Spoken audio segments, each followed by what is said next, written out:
ನಿಧಿ ನೀಡಿದ್ದ ಕುಟುಂಬಕ್ಕೆ ಸರ್ಕಾರದಿಂದ ಪರಿಹಾರ ಸಿಕ್ಕಿಲ್ಲ. ಮನೆ ಕಟ್ಟೋದಿಕ್ಕೆ ಕೊಟ್ಟಂತಹ 5 ಲಕ್ಷ ಇನ್ನೂ ಕುಟುಂಬದ ಕೈ ಸೇರಿಲ್ಲ. ಲಕ್ಕುಂಡಿಯಲ್ಲಿ ಸಿಕ್ಕಂತಹ ನಿಧಿ ಅದನ್ನ ರತ್ತಿ ಕುಟುಂಬ ಸರ್ಕಾರಕ್ಕೆ ಒಪ್ಪಿಸಿದೆ. ಸರ್ಕಾರದಿಂದ ಪರಿಹಾರವಾಗಿ ಮನೆ ಕಟ್ಟೋದಿಕ್ಕೆ ಆ ಕುಟುಂಬಕ್ಕೆ 5 ಲಕ್ಷ ಅಂತ ಘೋಷಣೆ ಮಾಡಲಾಗಿದೆ. ಆದರೆ ಈ 5 ಲಕ್ಷ ಹಣ ಕುಟುಂಬದ ಕೈ ಇನ್ನೂ ಸೇರಿಲ್ಲ. ರಿತ್ತಿ ಕುಟುಂಬಕ್ಕೆ ಕೇವಲ ಭರವಸೆಯನ್ನು ಮಾತ್ರ ಕೊಡಲಾಗಿದೆಯಾ?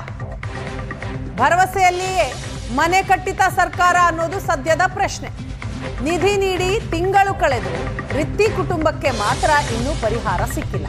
ಜನವರಿ 26ರಂದು ಸನ್ಮಾನ ಮಾಡಿ ಸೈಟ್, ಹಣ, ನೌಕರಿ ಕೊಡ್ತೀವಿ ಅಂತ ಸರ್ಕಾರ ಭರವಸೆಯನ್ನ ಕೊಟ್ಟಿತ್ತು. ಹಣಕ್ಕಾಗಿ ಬ್ಯಾಂಕ್ಗೆ ಅಲೆದಾಡ್ತಾ ಇದೆ ಈ ಕುಟುಂಬ, ರಿತ್ತಿ ಕುಟುಂಬ. ಕಸ್ತೂರವ್ವ ರಿತ್ತಿಗೆ ಗುತ್ತಿಗೆ ಆಧಾರದ ನೌಕರಿ ಭಾಗ್ಯ ಕೂಡ ಇಲ್ಲಿಯವರೆಗೂ ಸಿಕ್ಕಿಲ್ಲ. ಅಧಿಕಾರಿಗಳ ವರ್ತನೆಯಿಂದ ಈ ಕುಟುಂಬ ಬೇಸತ್ತಿದೆ. ಚಿನ್ನದ ನಿಧಿಯನ್ನ ಸರ್ಕಾರಕ್ಕೆ ಪ್ರಾಮಾಣಿಕವಾಗಿ ಹಸ್ತಾಂತರಿಸಿದಂತಹ ರಿತ್ತಿ ಕುಟುಂಬಕ್ಕೆ ಸರ್ಕಾರ ಜನವರಿ 26ನೇ ತಾರೀಕು ಸನ್ಮಾನವನ್ನ ಮಾಡಿತ್ತು. ಜೊತೆಗೆ ಒಂದಿಷ್ಟು ಬಹುಮಾನವನ್ನ ಕೂಡ ಘೋಷಣೆ ಮಾಡಿತ್ತು. ಆದ್ರೆ ಇದುವರೆಗೂ ಆ ಬಹುಮಾನದ ಮೊತ್ತ ಅಂದ್ರೆ 5 ಲಕ್ಷ ರೂಪಾಯಿಯನ್ನು ಘೋಷಣೆ ಮಾಡಿದ್ರು, ಇದುವರೆಗೂ ಅವರ ಖಾತೆಗೆ ಜಮಾ ಆಗಿಲ್ಲ. ಜೊತೆಗೆ ಒಂದಿಷ್ಟು ಭರವಸೆಯನ್ನು ಕೂಡ ನೀಡಿದ್ರು, ಅದು ಯಾವ ಕೂಡ ಈವರೆಗೆ ಫುಲ್ಫಿಲ್ ಆಗಿಲ್ಲ. ಅಂದ್ರೆ 10 ದಿನ ಕಳೀತಾ ಬಂದ್ರು, ಇದುವರೆಗೆ ಅವರಿಗೆ ನೀಡಿದಂತಹ ಯಾವುದೇ ಭರವಸೆ ಕೂಡ ಫುಲ್ಫಿಲ್ ಆಗಿಲ್ಲ. ಈ ಬಗ್ಗೆ ಮಾತನಾಡ್ಲಿಕ್ಕೆ ರಿತ್ತಿ ಕುಟುಂಬ ನಮ್ಮ ಜೊತೆಗಿದೆ, ಅವ್ರನ್ನ ಮಾತನಾಡಿಸ್ತಾ ಹೋಗ್ತೇನೆ. ಪ್ರಜ್ವಲ್, ಅವತ್ತು ಸನ್ಮಾನ ಮಾಡಿ 5 ಲಕ್ಷ ರೂಪಾಯಿ ಘೋಷಣೆ ಮಾಡಿದ್ರು, ಏನ್ ಬಂತ? ಅದು ಬ್ಯಾಂಕಿಗೆ ಹೋಗಿದ್ರೆ ಹೆಂಗ? 3 ಸಲ ಹೋಗಿ 1 ಲಕ್ಷ ಜಮಾ ಆಗಿದೆ. ರೊಕ್ಕ ಜಮಾ ಆಗಿಲ್ಲ? ಜಮಾ ಆಗಿದೆ.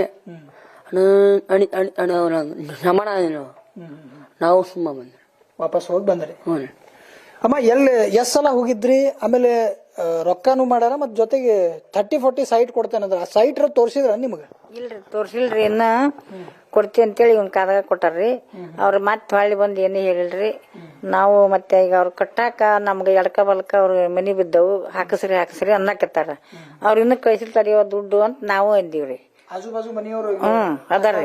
ಹ್ಞೂನ್ರಿ, ನಮ್ಗ ಅಂದ್ರಿ ಈಗ ಆ ಜಗದಾಗ್ರಿ ಈ ಕಟ್ಟಸಮ್ಮ ಹಂಗ ಬಿಟ್ಟಿಲ್ಲ ಅಂತಾರ. ಇನ್ನೇ ಸುದ್ದ ಇಲ್ತಾಡ್ರಿ ಅಂತ ನಾವು ಅಂದಿವ್ರಿ. ಮತ್ತೆ ಹೋಗಿದ್ವಿ ಬ್ಯಾಂಕಿಗೆ, ಅದೇನ್ ಜಮಾ ಆಗಿಲ್ರಿ.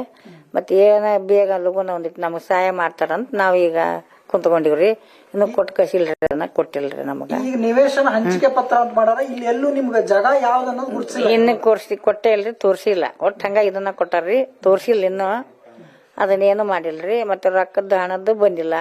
ನಾವ್ ಹಾಕಿಸ್ಬೇಕಂತ ಯಾವ್ದಾರ ಪ್ರಯತ್ನ ಮಾಡಕ್ ಹೋದ್ರೆ ಇನ್ನು ಇಲ್ಲಿ ನಿಂತೈತ್ರಿ. ಈಗ ಈ ಬಗ್ಗೆ ಮಾತನಾಡ್ಲಿಕ್ಕೆ ಕಸ್ತೂರಿ ಅವರು ಕೂಡ ನಮ್ಮ ಜೊತೆಗಿದ್ದಾರೆ. ಅವರಿಗೆ ಸರ್ಕಾರಿ ಹಿಂದುಳಿದ ವರ್ಗಗಳ ಕಲ್ಯಾಣ ಇಲಾಖೆಯಲ್ಲಿ ಒಂದು ನೌಕರಿಯನ್ನು ಕೊಡ್ತೇವೆ ಅಂತ ಹೇಳಿದ್ರು. ಈ ಬಗ್ಗೆ ಮಾತನಾಡ್ಲಿಕ್ಕೆ ಕಸ್ತೂರಿ ಅವರು ಇದ್ದಾರೆ, ಅವ್ರನ್ನು ಮಾತಾಡಿಸ್ತಾ ಹೋಗ್ತೇನೆ. ಅಮ್ಮ, ಎಲ್ಲ ನೌಕರಿ ಎಲ್ಲಿ ಹೋಗ್ಬೇಕು ಏನು, ಯಾರ ಬಂದ ಅಧಿಕಾರಿಗಳು ನಿಮ್ಮನ್ನ ಕಾಂಟ್ಯಾಕ್ಟ್ ಮಾಡಿದ್ರೆ ಹಿಂದುಳಿದ ವರ್ಗಗಳ ಕಲ್ಯಾಣ ಇಲಾಖೆ ಅಂತ ಹಾಕೊಟ್ಟಾರ. ಆ ಇಲಾಖೆ ಅಧಿಕಾರಿಗಳು ಯಾರ ಭೇಟಿಯಾಗಿದ್ರ ಹೆಂಗ? ಯಾರು ಬಂದೇನಿ ಅಲ್ಲಿ ಬರೀ ಅಲ್ಲಿ ಯಾರು ಏನು ಯಾರು ಏನು ಮಾಡಿದ್ರಿ. 10 ದಿನ ಆತಲ್ಲಮ್ಮ ಸನ್ಮಾನ ಮಾಡಿ, 26ನೇ ತಾರೀಕು ಸನ್ಮಾನ ಮಾಡಿದ್ರಿ ಮಾಡ್ಯಾರ. ಇನ್ನು ಒಬ್ರು ಯಾರು ಬಂದೀನಿ ಅಲ್ಲಿ ಬಾ ಅನ್ನ ಏನು ಅವರು ಏನು ಏನು. ಈಗ ರೊಕ್ಕ ಕೇಳಿದ್ರ? ರೊಕ್ಕ 5 ಲಕ್ಷ ರೂಪಾಯಿ ಅಂತ ಹೇಳ್ಯಾರ ನಿಮ್ಗ? ಯಾರೇ ನಾ ಬ್ಯಾಂಕ್ ಹೋಗಿರಿ, ಇನ್ನು ಜಮಾ ಇಲ್ಲ, ನಿಮ್ಮದು ಜಮಾ ಇಲ್ಲ ಬಿಡ ಅನ್ನ ಸುಮ್ಮನೆ ಇವ್ರಿ ಅಣವೇಣ ಅನ್ನ ಸುಮ್ಮನೆ ಇವ್ರಿ ಅನ್ನ.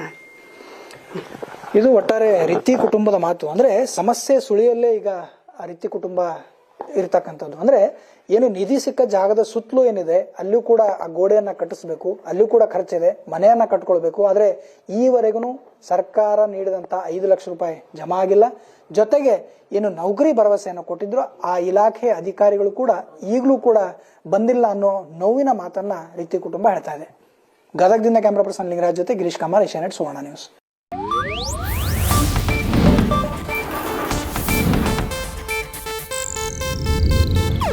ಇದು ಏಷ್ಯಾನೆಟ್ ನ್ಯೂಸ್ ನೆಟ್ವರ್ಕ್ ಪ್ರಸ್ತುತಿ.